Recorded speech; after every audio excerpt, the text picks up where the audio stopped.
আপনার দোস্তরা আপনার দোস্তর নেক আপনি দেন সমস্যা কি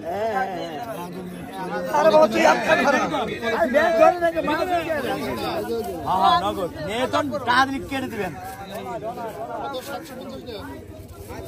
700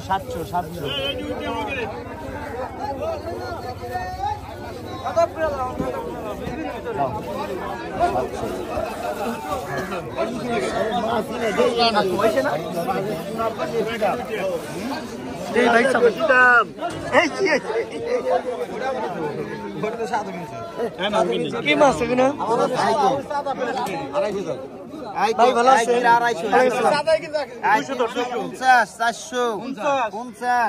450 টাকা 500